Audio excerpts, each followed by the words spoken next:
अज़ीज़ तलबा व तालिबात अस्सलामु अलैकुम। इस वीडियो में हम अपने दरसी किताब के लैंग्वेज स्टडी जो पेज नंबर 23 और 24 पर मौजूद है उसका दूसरा हिस्सा पढ़ेंगे।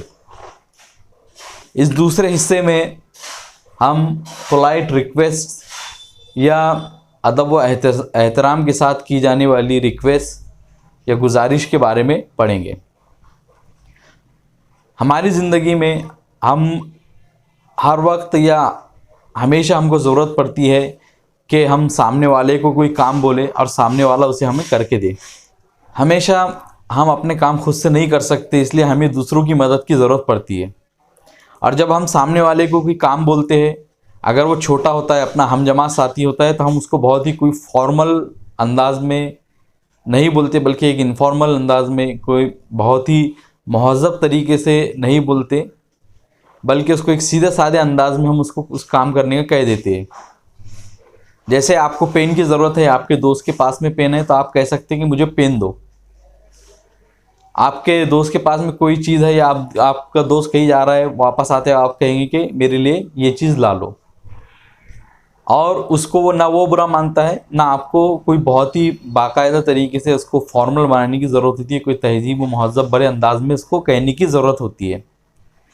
लेकिन जब आपको कोई काम किसी बड़े से कहना हो या किसी बड़े ओहदेदार से कहना हो, तो फिर आप अपने बात को एक अदब व एहतराम वाले अंदाज में बयान करते हैं और उसको हुक्म नहीं देते बड़े को या किसी बड़े ओहदेदार को, बल्कि उससे रिक्वेस्ट करते हैं, उससे गुजारिश करते हैं।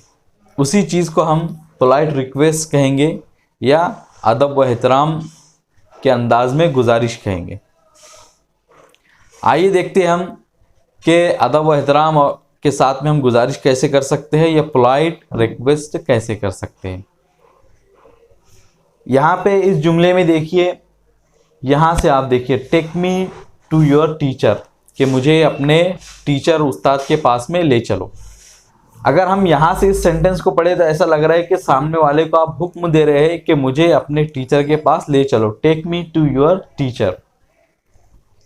लेकिन अगर आपको यही बात एक अदब और एहतराम के साथ बोलनी है, गुजारिश करना है, तो आप इसके पहले क्या करें, आपने would you please, would you please ये ऐड कर दिए, तो ये आपकी जो हुक्म वाला जुमला था वो एक पोलाइट रिक्वेस्ट बन गई। लिहाजा आपको करना क्या है, जब भी आप कोई इम्पेरेटिव सेंटेंस बोल रहे हो तो उस सेंटेंस से पहले आपको वुड यू प्लीज़ लगाना है, तो इससे आपका जो जुमला है, इम्पेरेटिव सेंटेंस है, वो एक पोलाइट रिक्वेस्ट बन जाती है। इस जुमले में को यहाँ से देखिए, tell me something about your school, अपने स्कूल के बारे में कुछ बताओ। ये जुमला अगर हम यहाँ से देखें और उसका तर्जुमा करें तो ये एक तरह का हुक्म हो जा रहा है, लेकिन हमने इससे पहले वुड यू प्लीज़ लगा दिए, तो ये जुमला एक हुक्म के बजाय एक गुजारिश बन गया।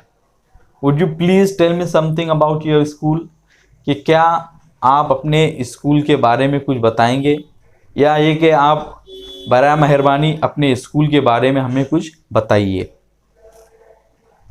सेम इसी तरह इस जुमले की देखिए थर्ड सेंटेंस को, give me the details about your extra curricular activities, क्या आप मुझे अपने एक्स्ट्रा करिकुलर एक्टिविटीज़ की तफसील दीजिए, उसके बारे में कुछ बताइए।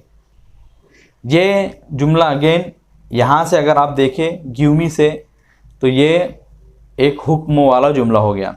इसमें आप किसी को कोई काम करने का हुक्म दे रहे हैं, लेकिन आपने गिव से पहले वुड यू प्लीज़ लगा दिया, तो ये एक तरह की एक रिक्वेस्ट बन गई, एक गुजारिश बन गई, जिसमें आप एक पोलाइट वे में, एक अदब और एहतराम वाले अंदाज में किसी को कोई बात करने का हुक्म दे रहे हैं या उसे गुजारिश कर रहे हैं।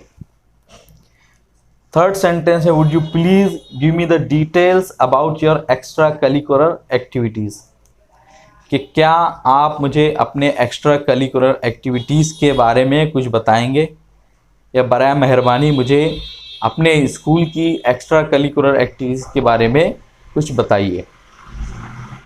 जो चौथा जुमला है उसमें आप देखिए कि यहाँ से अगर हम देखें, provide me the information about books in your school library.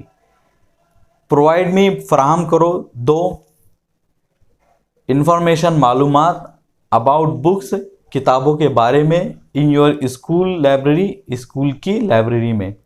यानी आप यहाँ पे हुक्म दे रहे हैं कि आप मुझे, सामने वाले को आप बोल रहे हैं कि आप मुझे अपनी स्कूल की लाइब्रेरी में मौजूद किताबों के बारे में इंफॉर्मेशन दो, इंफॉर्मेशन फराहम करो, मालूमात दो। यहाँ से अगर हम देखें इस जुमले के, तो ये हो जाएगा एक इम्पेरेटिव सेंटेंस, इसमें आप किसी काम को करने का हुक्म दे रहे हैं। लेकिन अगर आप इससे पहले वुड यू प्लीज़ लगा देंगे तो ये एक इम्पेरेटिव सेंटेंस के बजाय एक पोलाइट रिक्वेस्ट बन जाएंगी, एक अदब और तहजीब वाली गुजारिश बन जाएंगी, जिसमें आप एक अदब भरे अंदाज में किसी से कोई चीज़ की गुजारिश कर रहे हैं। तो would you please provide me the information about books in your school library, कि बराए मेहरबानी क्या आप मुझे अपने स्कूल की लाइब्रेरी में मौजूद किताबों के बारे में इंफॉर्मेशन देंगे, मालूमात देंगे। तो इस तरह हमने सीखा कि जब भी हम किसी इम्पेरेटिव सेंटेंस से पहले वुड यू प्लीज़ लगा देते हैं तो वो जुमला एक इम्पेरेटिव सेंटेंस के बजाय एक पोलाइट रिक्वेस्ट बन जाता है। पोलाइट रिक्वेस्ट बनाने के लिए हमें बस जुमले में पहले वुड यू प्लीज़ लगाना है। इस तरीके से हम एक पोलाइट रिक्वेस्ट को बना सकते हैं। तो अभी तक हमने जाना कि जुमले में जब हम वुड यू प्लीज़ लगाते हैं तो वो जुमला एक पोलाइट रिक्वेस्ट बन जाता है। लेकिन कोई पोलाइट रिक्वेस्ट करने के लिए, कोई मुअद्दबाना अंदाज में गुजारिश करने के लिए सिर्फ वुड यू प्लीज़ का ही इस्तेमाल नहीं होता, बल्कि उसके अलावा कई और तरीके हैं जिसके ज़रिए आप पोलाइट रिक्वेस्ट कर सकते हैं, एक मुअद्दबाना अंदाज में गुजारिश कर सकते हैं। यहाँ पे उन्हीं जुमलों की मिसालें लिखी गई हैं। सबसे पहला है do you mind.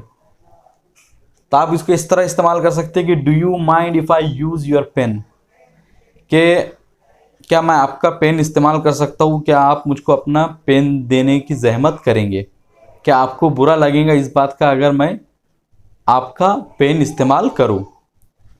Do you mind if I use your pen. दूसरा जुमला है जिसे हम वुड यू माइंड का इस्तेमाल करेंगे। Would you mind telling me the truth, कि आप मुझे सच बोलने की जहमत गवारा करेंगे। एक तरीके से तंजिया जुमला भी हो सकता है, लेकिन यहाँ पे सिर्फ मिसाल मैंने आपको दी है ताकि आपको समझ में आए कि यहाँ पे वुड यू माइंड के बाद में आप आईएनजी फॉर्म के साथ में भी इस्तेमाल कर सकते हैं। Would you mind giving me your book. तो इस तरीके से आप इस जुमले को बना सकते हैं जिसमें वुड यू का माइंड का इस्तेमाल हुआ है, और ये भी एक अदब भरे अंदाज में किसी से कोई चीज़ मांगने का तरीका है। इसके बाद जो जुमला है कुड आई। तो कुड आई से भी अगर आप जुमले को शुरू कर रहे हैं तो ये भी एक मुअज़्ज़ब अंदाज में किसी से कोई चीज़ मांगना है।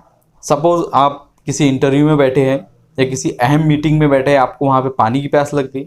अब आप डायरेक्टली किसी को हुक्म नहीं दे सकते, लिहाजा आपको अदब भरे अंदाज में पानी मांगना होगा। तो आप कहेंगे could I get some water please.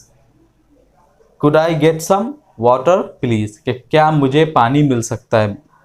यहाँ पे आखिरी जुमला देखिए, would it be okay. Would it be okay if I paid the bill first.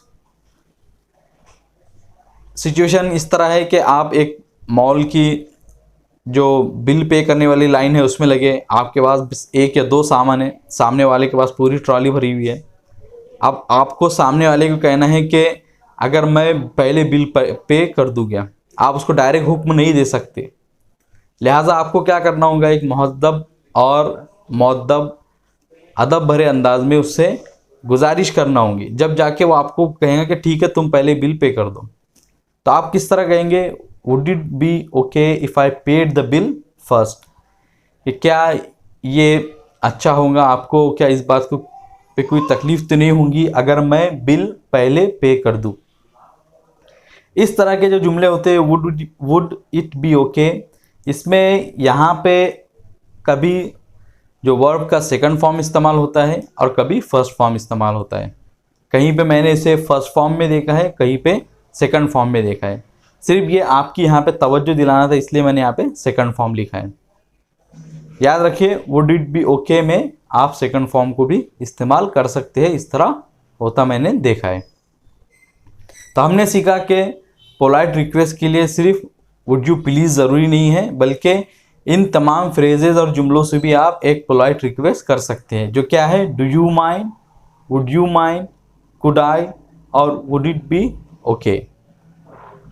और इसके अलावा ये 2 जुमले भी हैं जिनके ज़रिए आप पोलाइट रिक्वेस्ट कर सकते हैं, जो क्या है, वुड यू विलिंग टू। यहाँ पे मैंने बी जो है वो एक अलग कलर से लिखा है, इसलिए कि ये किताब में नहीं दिया, लेकिन इस तरह भी इस्तेमाल होता है, would you be willing to और would you willing to. Would you willing to relocate to Mumbai, के क्या आप मुंबई में मुंतकिल होने के, मुंबई जाने के, मुंबई में रिहाइश इख्तियार करने के ख्वाहिशमंद है।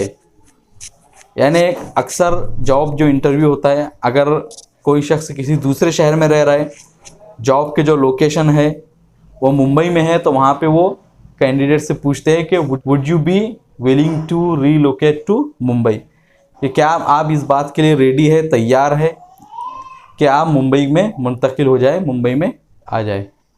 इस जुमले के ज़रिए हमें किसी शख्स की रेडीनेस या उसका किसी चीज़ के लिए तैयार होना है या नहीं, ये बात जानने के लिए इस जुमले को हम इस्तेमाल करते हैं।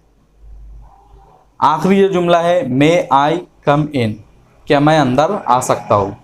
ये जो जुमला है अक्सर हम इजाज़त के लिए इस्तेमाल करते हैं, किसी से अदब भरे अंदाज में, एहतराम के साथ में किसी से कोई इजाज़त चाहते हैं तो फिर हम मे आई का इस्तेमाल करते हैं। मे आई कम इन सर, आप अक्सर क्लासेस में दाखिल होने से पहले पूछते हैं, मे आई कम इन सर, मे आई गो नाउ। तो ये इजाज़त के तलब करने के लिए इस्तेमाल होता है। तो इस तरह हमने अपने लैंग्वेज स्टडी का जो दूसरा हिस्सा था, सेकंड पार्ट था, जिसमें हमने पोलाइट रिक्वेस्ट को जाना कि कैसे पोलाइट रिक्वेस्ट बनाई जाती है, कौन से फ्रेजेस हैं जिनका इस्तेमाल करके हम एक पोलाइट रिक्वेस्ट बना सकते हैं या पोलाइट रिक्वेस्ट कर सकते हैं। मुझे उम्मीद है कि आपको ये बात समझ में आ गई होंगी, ये जितने जुमले बताए गए उनका तर्जुमा आपको समझ में आ गया होगा और मिसालों के ज़रिए आपने उसको समझ भी लिया होगा। अगर आप लोगों को कोई भी क्वेश्चन हो तो ज़रूर पूछे। मिलेंगे आपसे अगली वीडियो में। अस्सलाम वालेकुम।